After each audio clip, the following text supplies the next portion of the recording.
start anything beautiful, as the event is going so beautifully, we have a beautiful speaker with us. Let's give it up for Miss Shalini Jatia.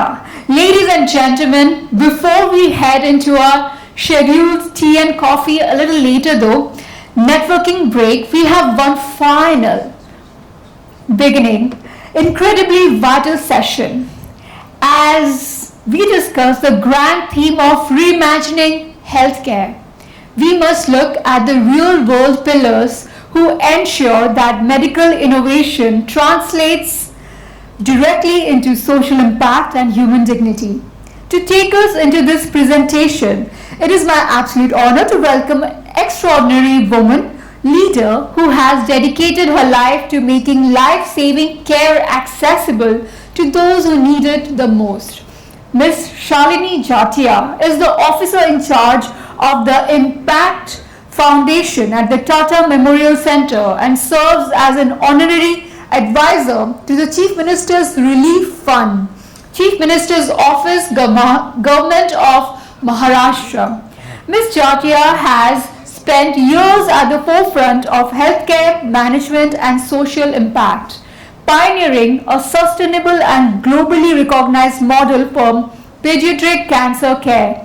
Under her tireless stewardship at the Impact Foundation, which stands for Improving Pediatric Cancer Care and Treatment, she has championed holistic patient support spanning everything from critical financial aid, nutrition and blood products to psychological counseling and lifelong follow-ups. Her visionary operational strategies achieved a monumental milestone by dropping treatment abandonment rates from over 25% down to meager 2%, creating an industry-wide standard that has been recognized by the International Society of Pediatric Oncology. Bridging the gap between grassroots medical needs and state-level policy, her advisory role with the Chief Minister's Relief Fund further reinforces her profound commitment to leveraging governance and public administration to deliver equitable institutional relief to thousands of families. Ladies and gentlemen, to share her invaluable perspectives on compassionate care and structural impact, please put your hands together for a warm and resounding welcome to Ms. Shalini Jatia.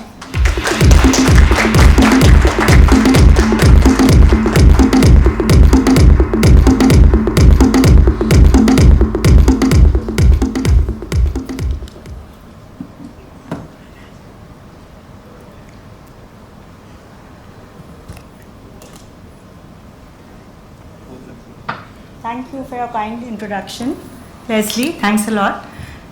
Good morning, everyone. And my sincere gratitude to Dr. Brahma and all the people from Network 7 for this opportunity. Children are the future builders of our nation. They symbolize hope, resilience, and the promise of a better tomorrow. Yet, childhood cancer threatens this future, affecting thousands of lives every year. Every year, over 4 lakh children across the world are diagnosed with cancer. And tragically, 90% of them live in low and middle income countries where access to timely and affordable treatment remains a major challenge.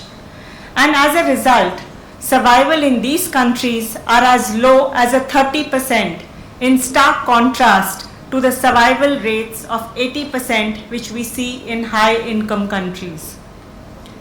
In India, approximately 80,000 new cases of childhood cancer are diagnosed each year.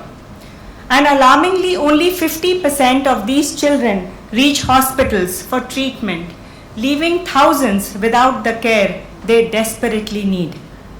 In 2025, 4,000 children arrived at Tata Memorial Center for cancer treatment. The Indian Childhood Cancer Initiative put together a problem statement which highlighted that childhood cancer in India continues to face challenges of access, limited specialized treatment centers, and the lack of an established screening mechanism. These gaps not only affect patient outcomes but also hinder the collection of robust data on incidence, survival, relapse, mortality, and treatment abandonment. Information that is critical for informed policy making and effective healthcare planning. Tata Memorial Center is an autonomous body under the Department of Atomic Energy, Government of India, and is a center of excellence for cancer treatment, research, and education. Through its network of 9 hospitals, Tata Memorial Center serves almost 130,000 newly diagnosed cancer patients each year, with 2 additional hospitals currently under construction to further expand access to quality cancer care. In 2008, out of the 1,000 children that came to Tata Memorial Center for treatment, 250 families took their children home, despite knowing that their child would not survive without treatment. In 2010, I conducted a telephone audit to understand why families abandon treatment. I personally reached out to 300 families who had lost their child to cancer. We systematically documented the reasons for treatment abandonment in India, and the primary factors were financial constraints, resorting to complementary and alternative medicine, and the lack of belief in the curability of cancer, which was stemming out of illiteracy and poverty. And to combat all these challenges, we established the Impact Foundation, which is the pediatric foundation of Tata Memorial Center. IMPACT is an acronym for Improving Pediatric Cancer Care and Treatment. While we were already providing a multidisciplinary approach, we took a systematic, strategic, and a holistic approach to ensure that every child coming to the hospital received all components of care. Our vision was simple. Parents should focus 100% of their time in taking care of their child, and we should do all the rest. Over the last 15 years, we have taken consistent steps towards achieving a significant transformation in childhood cancer care in India. We first built a team of data managers and developed a formula-based Excel sheet to ensure prospective data tracking and close monitoring of every child. We continue tracking them lifelong.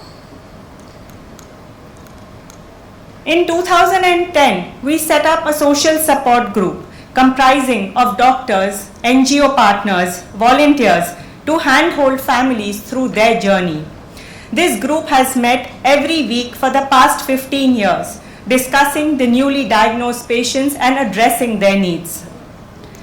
A major hurdle was the lack of blood and platelets, which are critical for cancer treatment. And to tackle this, we launched Save a Life, a program that established a platelet donor registry in collaboration with corporates. And as a result, our voluntary donations increased from an 11% in 2011 to a 99% in 2023. Today, an average of 25 donors come to the hospital every single day for platelet donation, ensuring that no family has to search for donors when their child needs a transfusion. At any given time, we have 650 children undergoing treatment, and 90% of them are from out of Mumbai. To ensure that families have a safe and secure place to stay, we have partnered with approximately 30 accommodation centers, providing them much needed support and stability. We recognize the role of nutrition in cancer treatment and have established a comprehensive nutrition program for our patients and also their families. We envisioned creating a school environment while within the hospital to help children feel a sense of normalcy and despite of their treatments, and this led to the initiation of the Impact School program. We established classrooms in wards and OPDs and partnered with NGOs for formal education, implemented a very structured timetable and provide scholarships to survivors, ensuring that children continue learning without missing a school year while on treatment.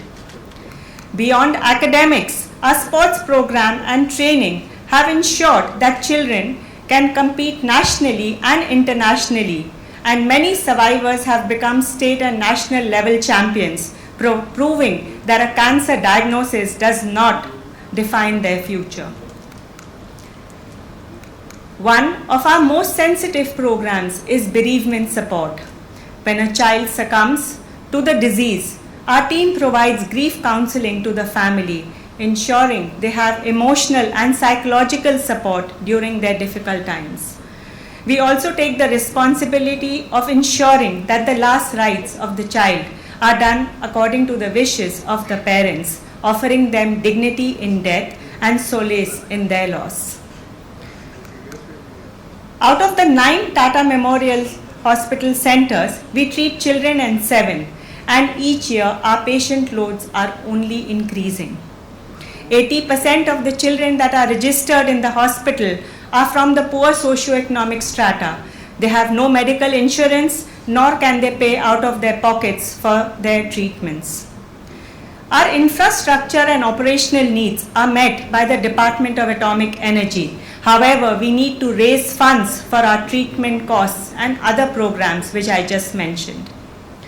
Our annual requirement to support our treatment costs and all other components of support are roughly 85 crores annually.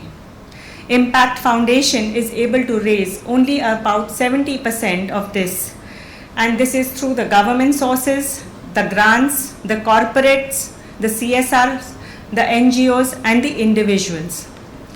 Through these funds, we offer complete treatment absolutely free of cost to the children, and no parent coming to the hospital is given a bill. The treatments include all high-end therapies like immunotherapy, targeted therapy, transplants and proton therapy. We have developed a unique survivorship program that ensures lifelong follow-ups for our childhood cancer survivors. Our focus has shifted, ensuring survival to helping these children thrive by improving their quality of life.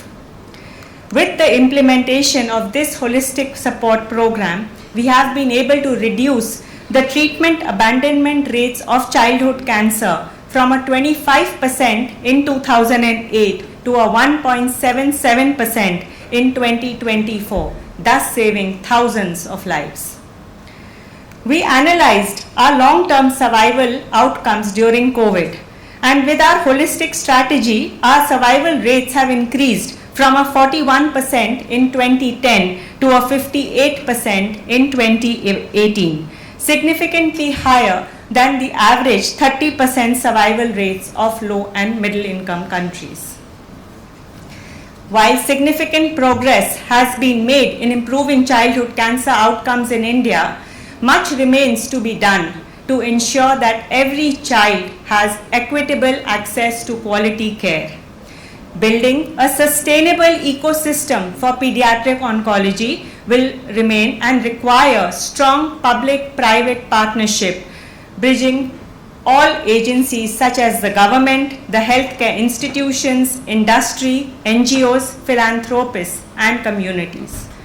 Key priorities for the future include training of medical officers and healthcare workers at the PHC level to promote early recognition and referral.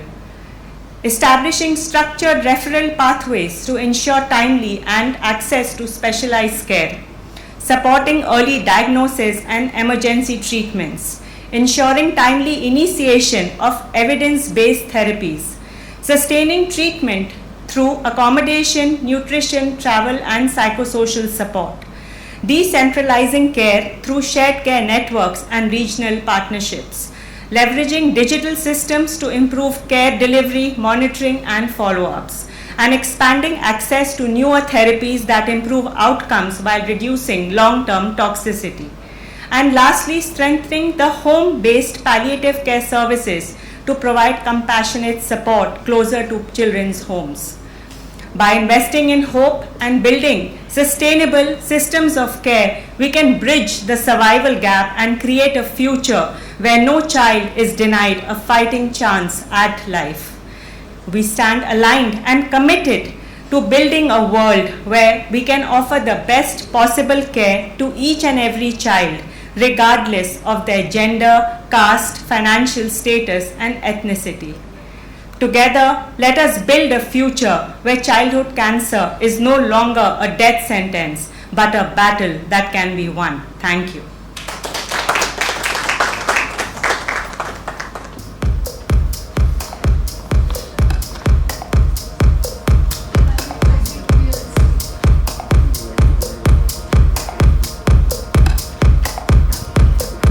Thank you so much, Ms. Shalini Jatia ma'am. Ma'am, beech mein aa jaiye. For that profoundly moving and deeply insightful talk.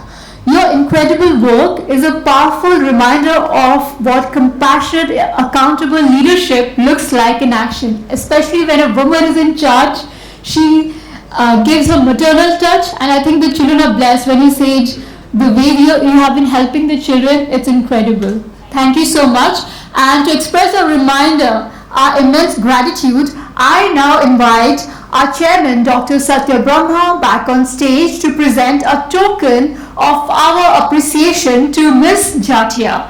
Ladies and gentlemen, please join us in a warm round of applause for Shalini Jatia ma'am.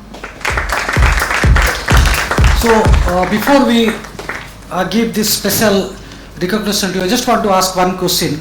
Now that there is a gap of from 85 crore, you are getting around 70%. When do you think that you will be able to achieve that, the target, so that you don't have to suffer, so much? Ladies and gentlemen, I wanted to tell you, she comes from an extremely affluent business family. Her husband runs the McDonald's entire network here, and she puts her own fund sometimes, but yet she is so much grounded that she is so much committed into that one.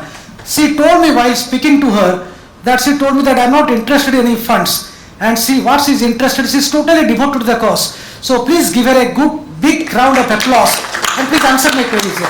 Thank you, sir. So actually McDonald's is a family business. It's run by my cousins, not by my own family. And thank you for this great opportunity.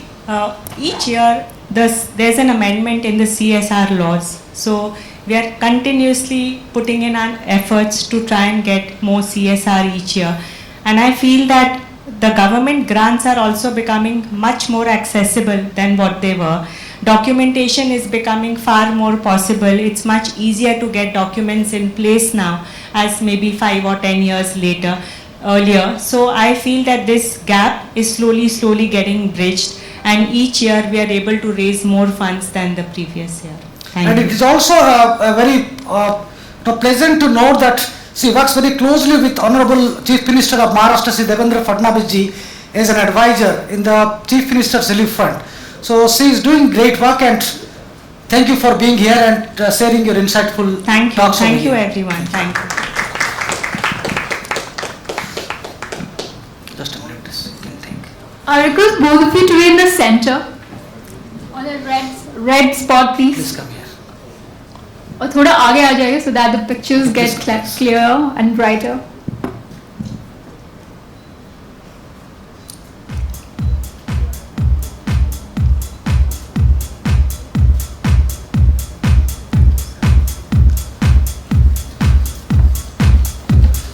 And these are the small tokens of our appreciation for you.